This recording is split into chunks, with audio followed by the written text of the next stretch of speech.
Hello everyone, first time మన channel చూస్తుంటే subscribe చేసుకోవడం మర్చిపోవద్దు. వీడియోలోకి వెళ్ళినట్లయితే జ్యోత్స్న కావాలనే కార్తిక్కి చాలా ఎక్కువ వర్క్ అయితే ఇచ్చి ఆఫీస్లోనే ఎక్స్ట్రా అవర్స్ అయితే ఉంచేస్తుంది.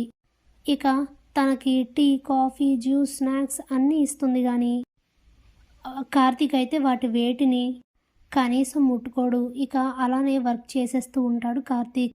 అర్ధరాత్రి 1 గంట అయ్యేసరికి ఇక చాలు, భావని, దీపని ఆల్మోస్ట్ 14 అవర్స్ దూరంగా ఉంచాను. వీళ్ళిద్దరి మధ్య ఈ గ్యాప్ చాలులే, నెమ్మదిగా పెంచుదాం అని చెప్పి ఇక కార్తిక్ దగ్గరకు వచ్చి, బావా ఇప్పటికే వర్క్ చేసి బాగా అలసిపోయావు, బ్యాలెన్స్ వర్క్ రేపు మార్నింగ్ ఫినిష్ చేద్దాంలే, నువ్వు ఇంటికి వెళ్ళు అని చెప్తే, అదేంటి సీఈఓ గారు, ఈ వర్క్ కంప్లీట్ చేసే ఇంటికి వెళ్ళమన్నారు కదా. నేను కంప్లీట్ చేసే వెళ్తాను, మీరు వెళ్ళండి, నా కోసం మీరేం వెయిట్ చేయాల్సిన అవసరం లేదు, మీరు వెళ్ళొచ్చు అని చెప్తాడు కార్తీక్.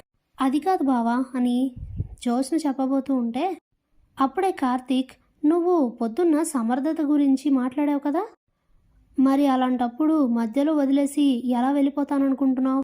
నా వర్క్ నన్ను చేసుకొని నువ్వు వెళ్ళు, ఇది ఫినిష్ చేసి నేను వెళ్తాను ఇంటికి అని చెప్తాడు కార్తీక్. ఇక జ్యోత్స్న అక్కడి నుండి వెళ్ళిపోతూ ఉంటే అప్పుడే కార్తీక్, చూడు నువ్వు ఎన్ని ప్రయత్నాలు చేస్తున్నా, ఏం చేస్తున్నా నువ్వు అనుకునేది మాత్రం జరగదు. పైగా ఇదంతా నువ్వెందుకు చేస్తున్నావో నాకు బాగా తెలుసు. నీ ప్రయత్నాలు ఎప్పటికీ ఫలించవని మాత్రం గుర్తుపెట్టుకో జ్యోత్స్న అని చెప్పి ఓ షాక్ అయితే ఇస్తాడు జ్యోత్స్నకి. ఇక ఏం మాట్లాడాలో అర్థం కాక అక్కడి నుండి బయటకు వచ్చి జ్యోత్స్న, ఇదేంటి బావకి నేను చేసేదంతా ఇంత క్లియర్గా అర్థమైపోతే ఎలాగా అని అనుకొని ఇక ఇంటికైతే బయలుదేరి వెళ్ళిపోతుంది జ్యోత్స్న. ఇక తను ఇచ్చిన వర్క్ అంతా ఫినిష్ చేసుకొని కార్తీక్ కూడా ఇంటికి బయలుదేరి వెళ్ళిపోతాడు. కార్తీక్ ఇంటికి చాలా లేటుగా రావడంతో ఇంకా రాలేదేంటి అనుకుని దీప ఇంట్లో ఎదురు చూస్తూ ఉంటుంది. కార్తీక్ వచ్చిన తర్వాత, సారీ దీప, ఆఫీస్లో లేట్ అయింది, వర్క్ ఉండడం వలన తప్పలేదు అని అంటే, పర్వాలేదు బాబు, మీరు ఫ్రెష్ అయ్యి రండి, భోజనం పెడతానని చెప్తుంది దీప. ఇక వెంటనే భోజనం చేసి కార్తీక్ అయితే నిద్రపోతాడు. అప్పుడే దీప తన మనసులో, ఇదంతా జ్యోత్స్న కావాలనే చేస్తోంది, నా వలన అనవసరంగా మీరు ఇబ్బంది పడాల్సి వస్తుంది అని అనుకుని చాలా ఫీల్ అవుతూ ఉంటుంది. ఇక తర్వాత రోజు ఉదయం రెడీ అయ్యి కార్తీక్ అయితే ఆఫీస్కి వెళ్తాడు.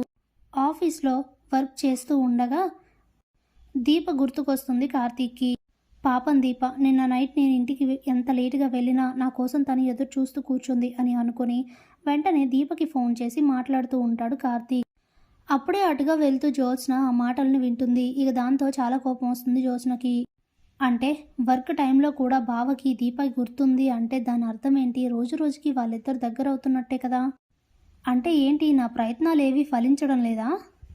నేను ఇన్ని గంటలు దూరంగా ఉంచినా కానీ నా ప్రయత్నాలు ఏవి ఫలించవని నాకు అర్థమవుతుంది. దీనికి ఈ ప్లాన్ సరిపోదు అని అనుకొని ఇక తన ఛాంబర్కి వెళ్ళి మంచి మాస్టర్ ప్లాన్ ఒకటి ఆలోచించి దాన్ని అప్లై చేస్తుంది జ్యోత్స్న. ఇంతలో రాత్రి అవుతుంది. కార్తీక్ ఇంటికి కొన్ని గాయాలతో అయితే వస్తాడు. కార్తీక్ అలా చూడగానే ఇంట్లో అందరూ కూడా చాలా కంగారు పడతారు. అప్పుడే కాంచన, ఏంట్రా ఏమైంది, ఏంటి ఈ దెబ్బలు అని అంటే, అసలు విషయం చెప్తే కంగారు పడతారని అనుకొని, చిన్న యాక్సిడెంట్ అయిందమ్మా, అంతకన్నా ఏం లేదు, కంగారు పడద్దు అని చెప్పి లోపలికి వెళ్ళిపోతాడు. ఇక దీప తన దగ్గరికి వెళ్ళి, ఏమైంది బాబు, ఏం జరిగిందో నిజం చెప్పండి, ఇవి యాక్సిడెంట్ అయిన దెబ్బల్లా లేవే అని అంటే, దీపకి తెలిసినా కూడా బాధపడుతుందని అనుకుని, దీప ఇవే యాక్సిడెంట్ అయిన దెబ్బలే, అంతకన్నా ఏం లేదు, నేను ఎందుకు నీకు అబద్ధం చెప్తాను, ఇక వదిలేయ్ అని చెప్తే దీప అక్కడి నుండి వెళ్ళిపోతుంది. ఇంతలోనే జ్యోత్స్న కాంచనకి ఫోన్ చేస్తుంది. ఏంటత్తా, బావ గాయాలతో ఇంటికి వచ్చినట్టుంది, ఏం జరిగింది అని అడిగావా అని అంటే, అవునే గాయాలతోనే వచ్చాడు, ఏదో చిన్న యాక్సిడెంట్ అయిందని చెప్పాడు అని కాంచన అంటే, నీ కొడుకు నీకు అబద్ధాలు చెప్పడం కూడా మొదలు పెట్టాడా, ఇదెప్పటి నుంచి జరుగుతుంది అని అడుగుతుంది జ్యోత్స్న. దాంతో షాక్ అవుతుంది కాంచన.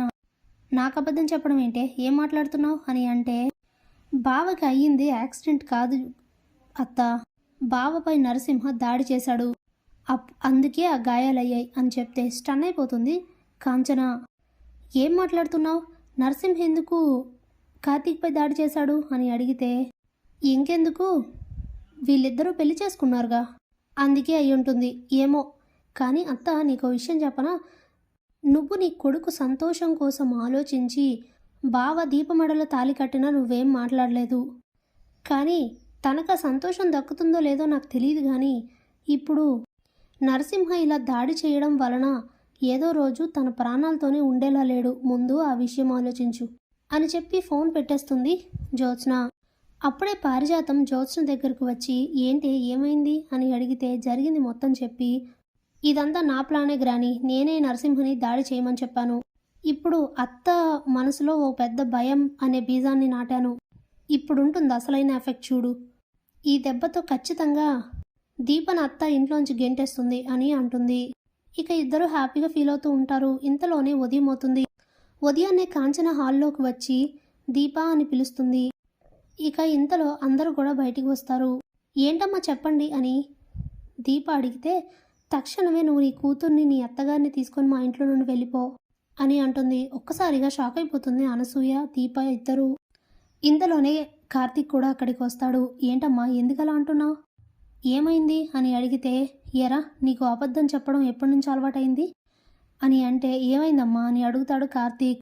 నిన్న నీకు జరిగిందే యాక్సిడెంట్ కాదు, నరసింహ నీపై దాడి చేశాడు అవునా కాదా అని అడిగితే, అమ్మకి ఎలా తెలిసింది అని ఆలోచిస్తూ అవునమ్మా అని అంటాడు కార్తీక్. ఆ మాటతో షాక్ అవుతారు దీప, అనసూయ.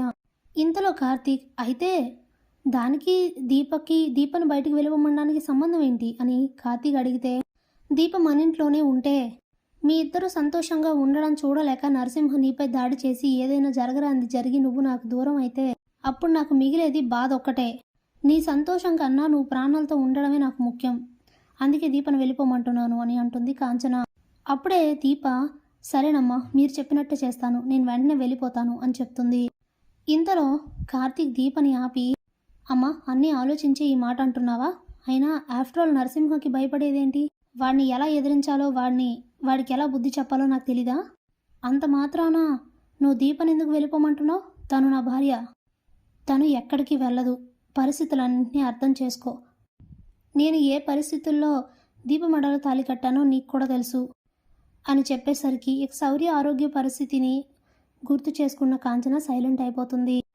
అప్పుడే అన్ని విషయాలు ఆలోచిస్తూ కూర్చుంటే నాకు నా కొడుకు దక్కేలా లేడు అని అంటుంది కాంచన. ఏమీ కాకుండా నేను చూసుకుంటానమ్మా, నువ్వు టెన్షన్ పడకు అని తనకి సర్ది చెప్తాడు కార్తీక్. Thanks for watching.